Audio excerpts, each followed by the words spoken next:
After returning from my third deployment, my world unraveled in a way I never imagined. My wife, Lauren, had filed for divorce while I was still serving overseas. "I've found someone better," her letter read. In court, she demanded everything: our house, full custody of our children, claiming I was never around. I said nothing. That is, until the judge finally asked if I had a response. I walked forward and handed him a single piece of paper. His eyes scanned it, then widened. Instantly, he ordered the doors locked. No one in or out. Moments later, military police entered the courtroom. Lauren's lawyer froze, dropping all documents. Chapter 1. The Return. I stepped off the plane with my duffel bag over one shoulder, my heart still beating to a rhythm only combat could create. Years in Afghanistan had left me scarred, haunted by loss, long nights, and the silence that followed gunfire. Still, I believed that if anything had survived the war, it was my family. But when I got home, the lights were off. No children running up. No wife waiting at the door. Just an envelope on the counter, cold and final. "I met someone else," Lauren wrote. "Someone who's here." No warmth, no signature, just a declaration that everything I fought for at home was now gone.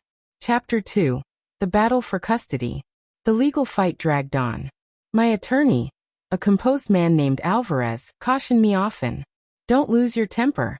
They want to paint you as unstable." I said nothing during each hearing, even as Lauren told the court I was an absentee father, unfit to parent. Her new boyfriend, Brent, a defense contractor, had moved into my house almost immediately after I deployed. She wanted everything, and she was playing the long game. Her lawyer came loaded with documents, statements, accusations. But I sat still, letting the rage inside stay hidden. I wasn't giving them anything they could use. Chapter 3. One page that changed everything. It was the most crowded courtroom yet. Lauren looked smug in her designer suit, Brent seated just behind her, arms crossed. Her lawyer carried a stack of papers as thick as a novel. Me. I brought one sheet. The judge, a decorated veteran with military pins on his robe, called for arguments. Her lawyer stood proudly, listing demands: full custody, the home, spousal support, and that I undergo a psychological evaluation before seeing my children. The judge turned to me. "Mr. Grant, do you have a response?" Without a word, I approached the bench and placed the document down. "Sir," I said quietly, "I submit this under seal. It's a classified report regarding misuse of government funds involving my wife and her partner." The judge's eyes scanned the top lines. His expression shifted immediately. He ordered the courtroom sealed. "Nobody leaves," he said. Military police arrived within minutes. Lauren's boyfriend was escorted out. Her attorney left his papers behind. The entire room froze as the judge declared the court under federal advisement and called a recess. Chapter 4. Truth Behind Closed Doors. In a secured chamber, I sat as two military police officers guarded the room. Judge Mallory entered, holding the document I had submitted. He looked at me across the table and said, "I need you to confirm the contents of this letter.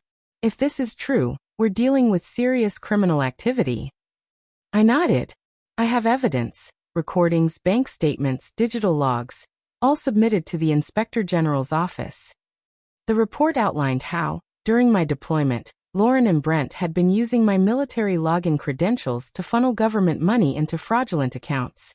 They created fake consulting gigs, laundered funds through foreign contractors, and purchased assets, including our house, with stolen money. They had framed me as unstable to get full custody and wiped their tracks before they were caught. I had quietly worked with the Judge Advocate General's Corps to gather every shred of proof. A fellow service member first tipped me off to suspicious activity involving my ID. Back in court, chaos had unfolded. Brent was detained. Lauren, pale and speechless, had been held in a separate room. Her lawyer walked out without a word. Chapter 5. The Fall of the Mask. 3 hours later, Lauren was escorted back into court. Gone was her confident smile. Her hair was messy, her eyes puffy from crying, hands shaking. She barely looked up. The courtroom, now tightly controlled and sealed from the public, had shifted into a far more serious arena. This was no longer a divorce case. It was now a matter of federal crimes. All the lies, manipulation, and betrayal unraveled in front of the very system she tried to exploit. I didn't need a dramatic speech. One sheet of truth had spoken louder than all her accusations combined. The press was ordered out. No cameras, no reporters. Judge Mallory turned her gaze toward the woman sitting opposite me. Lauren no longer looked like the confident ex-wife trying to win some custody game. Instead, she sat there as a suspect. "Mrs. Grant," the judge said firmly, voice cold and unwavering. "You are no longer seeking custody or assets. You are now under investigation for federal fraud, misuse of government resources, and obstruction of justice." Lauren opened her mouth, but her new lawyer, a public defender, gently put a hand on her shoulder, signaling her to stay silent. That's when her eyes met mine. Truly saw me for the first time in months. Her lips parted slightly. Maybe she felt remorse. Maybe guilt. But either way, it was too late. Then came the part that hit hardest, the testimony. Until now, our children had been kept away from the court proceedings.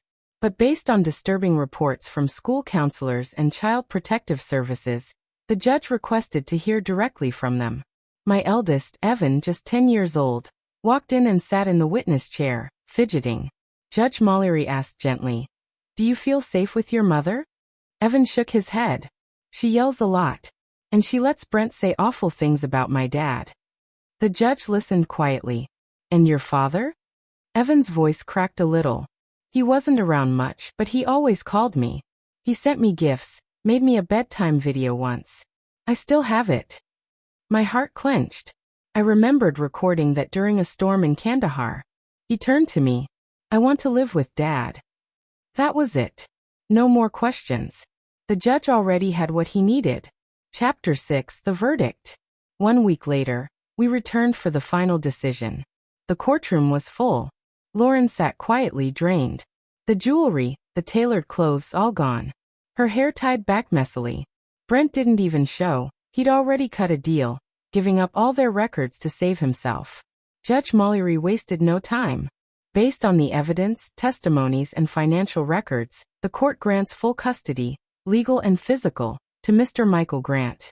The family home and other assets are awarded to him as well, since they were acquired through fraudulent activity. "Mrs. Grant, your case is now being forwarded for federal prosecution." He paused before saying, "This court is adjourned. But justice will continue." Outside, reporters filled the street. Not for Lauren, but for the press briefing I had arranged.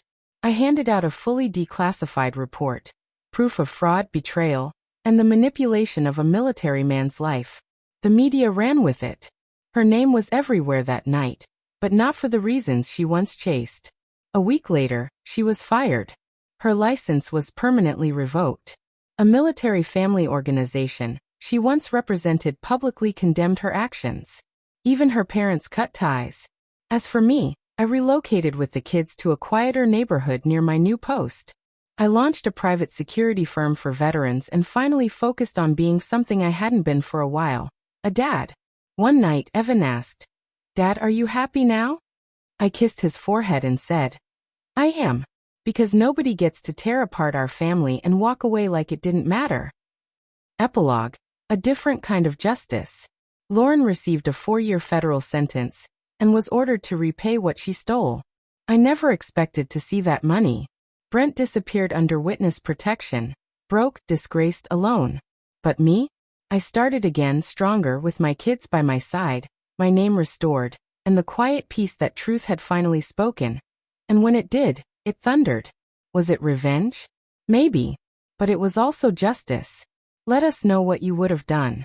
If this story hit you, share it. Subscribe for more stories where truth rises, betrayal falls, and every wrong gets its reckoning. Stay sharp. Stay strong. Stay ready.